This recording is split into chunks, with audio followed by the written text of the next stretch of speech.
Good evening, everyone. Trying out this different camera angle, I think, because a lot of times you get that face on. One dude said he wanted to sit on my face or some shit, so trying to change it up. You get a different view of the interior of the car. But the main point of tonight's video, and something that I heavily considered, and I'm assuming if you're looking at an ST that you're going to heavily consider, and I'm going to explain why I chose getting a Focus ST over getting a WRX, because they're so close in cost and they're so close in performance that's something that I'm sure a lot of you are going to consider. So first, let's start off with the exterior. The Focus exterior just seemed to be a lot more stylish to me. It seemed to stick out a lot more than that of the WRX.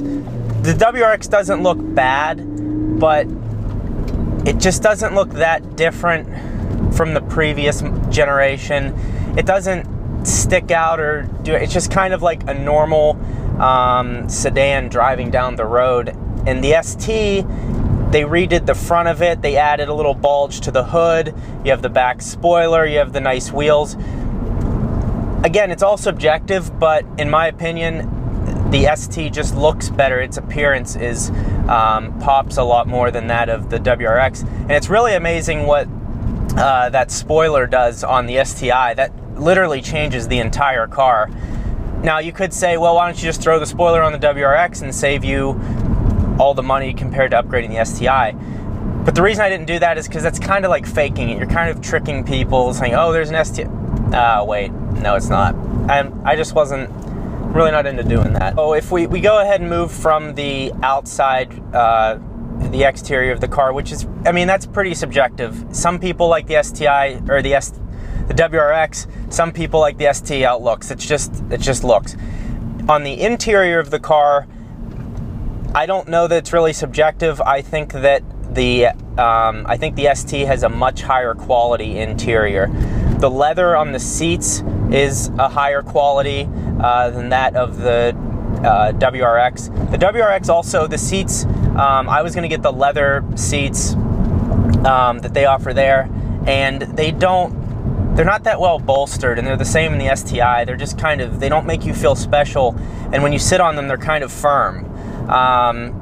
So I just wasn't, the interior didn't excite me. In this, I have an 8-inch screen. The best you can get in a WRX, I think, is a 7-inch screen or a 7.1. This has a massive 8-inch screen. It's very intuitive. I can touch it and zoom just like you would on an iPhone or something. The dials are very simple. The gauges, that's something that could go either way. I think I like the gauges in the WRX better. They have a cooler look to them. But then my head unit right here is a lot cooler. My gauges with the carbon fiber trim. It's just, and then this carbon fiber shifter. It just had a lot more. The ST has a lot more goodies on the inside, whereas the WRX is kind of bland and plasticky. All the touch points in here are really nicely made. Also, something that's very simple, but right here, I think you can see the steering wheel. Right here it says it has ST etched in, and then there's like a red paint fill. On the WRX, it just has a blank metal slab, and on the STI, you have the STI etched in. It's just a cool detail. They could easily write WRX, but again, it's something they didn't do, and it bothered me. And when I thought about sitting in both cars, when I sat at them 2 hours apart, I just was a lot more excited about getting in a car that had Recaro bucket seats, had a carbon fiber shifter that says ST on it, has the trim. I mean, for me, that's kind of what turned me. Look at this jackass. Oh, what a fucking idiot. But anyways, so that's kind of what turned me to go to the ST as far as interior. Okay, so the sound system in the ST is a Bose sound system, Sony. In the WRX, you have Harman Kardon, which is a very good sound system. So sound system, I'd say we're tied. No issue there. But overall, I just felt the interior of the ST is a lot more quality. What you do give up with the ST is rear seat room and trunk space. For example, when I have to put my golf clubs in the back, since I have the subwoofer, I have to pretty much put a seat down or pull a 3-wooden driver out to make it fit. So in the WRX, you're never going to have to do that, and it's a little more spacious. So if you have a family and you're going to be doing that a lot, which I don't, I could see why you would go that direction. So on to performance, and this is an area where the WRX is quicker in acceleration, in the turn. I mean, if you took them to a track, the WRX would win. But I'm not at a track. I don't even have access to a track. I've called tracks all around here. You have to be a member of the Porsche Club, So lap times, I really think you should not heavily consider, unless you're going to be racing your car. You shouldn't consider lap times on your car, because you're never going to be at a track. The drag strip, fine. But other than that, it's very hard to get track time.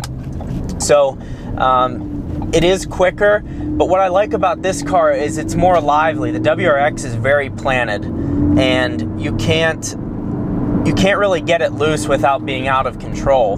This car, the back end really likes to rotate. When you're taking a turn, the back end, you can feel it moving. You can feel it like letting the front end get to where it needs to be. And that makes it really fun to drive. It just makes it very exciting. And I didn't get that feeling in the WRX. But I will say that the WRX is quicker. The other thing I will say is the interior sound as I'm cruising here. I'm doing 80 miles an hour. Very quiet. In the WRX, it's loud. The insulation is just not as good.